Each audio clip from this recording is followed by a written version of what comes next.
So today we're going to be talking about why we have political parties and their role. Things we have talked about throughout the semester focusing on American politics and political parties around the world.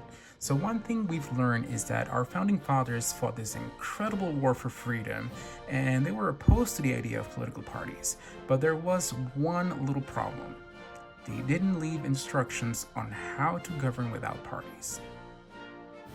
So fast forward time, we now live in a country that's governed by political parties. And here in the United States, there are two major political parties, the Republican Party and the Democratic Party. Regardless of what party you may affiliate yourself with, they all hold the same structure and have the same purpose. So, here's what we've learned so far on what political parties do. A political party is a team of politicians, activists, and voters whose goal is to win control of government. And that's a very important point. The goal of a party is to control government, and in the US, that means electing people who agree with and usually are members of the party. So above everything else, parties exist to win elections. Parties are mainly focused on influencing policies, although particular policies are often associated with particular parties.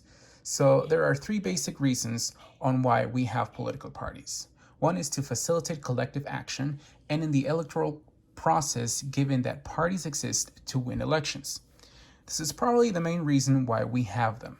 In other words, this basically means that parties make it easier for voters to form groups that will vote in certain ways.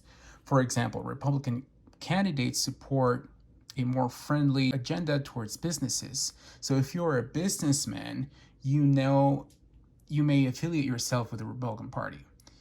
And that's probably your best option, to benefit you.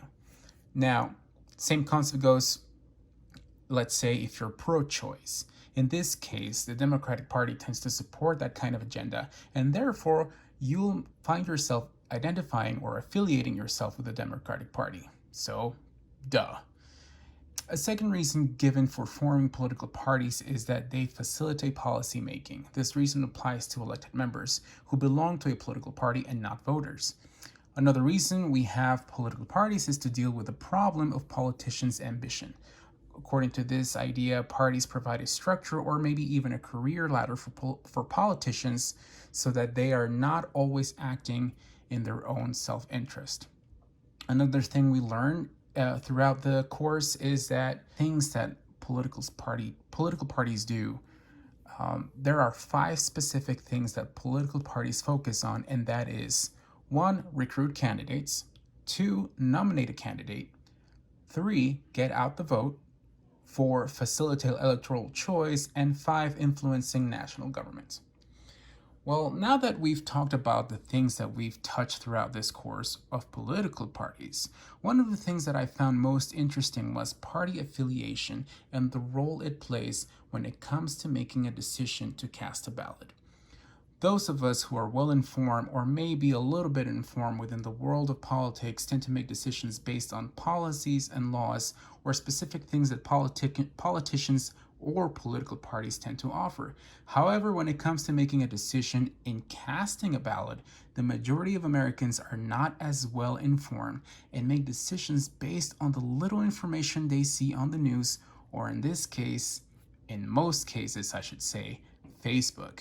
And this is where things get super interesting in American politics. We're human, right? Therefore, we have feelings and emotions. And when it comes to politics, our feelings and emotions play a major role in our decision making. For instance, let's check this out. You've said that Americans should fear immigrants more than ISIS. Yes. Most immigrants are not terrorists, not criminals. I have a little tip no for one, No one is biologically predisposed if you to don't commit want a to be crime. killed by ISIS, don't go to Syria. If you don't want to be killed by a Mexican, there's nothing I can tell you. That's Ann Coulter. In case you didn't know who she is, she's a far-right media pundit, best-selling author, and lawyer. And it's rhetoric like that gets to us and makes us pick a side on where we stand in the political spectrum. How did you feel after hearing her argument about immigrants? Some of you may agree with her and some of you may not. And again, whether you agree with her or not, Our individual feelings towards her rhetoric makes us panic in two complete opposite ways. One, oh my gosh, we need to stop the immigrants from coming to our country. Or, she's completely wrong and she's a bigot and a xenophobe, and we cannot allow this in our country. Let's check out more examples of how rhetoric gets us. No, not you. Not you. Your organization's terrible. Your organization's terrible. Let's go. Go ahead. Quiet. Quiet. Go ahead. She's asking a question. Don't be rude. Don't be rude. Don't be rude. No, I'm not going to give you a question. I'm not going to give you a question.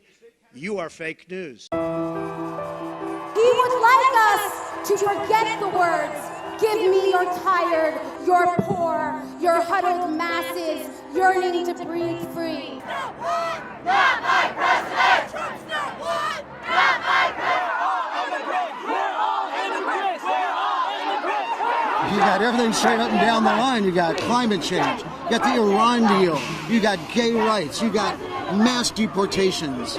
Just everything straight up and down the line. The guy's wrong on every issue. There are thousands of examples of rhetoric that come from both sides of the political spectrum that gets us. So the point of this presentation is that our feelings and emotions play a major role when it comes to political identity, affiliation, and most importantly, casting a ballot, which the outcome would be to put someone in charge who may agree or may not agree with someone like Ann Coulter.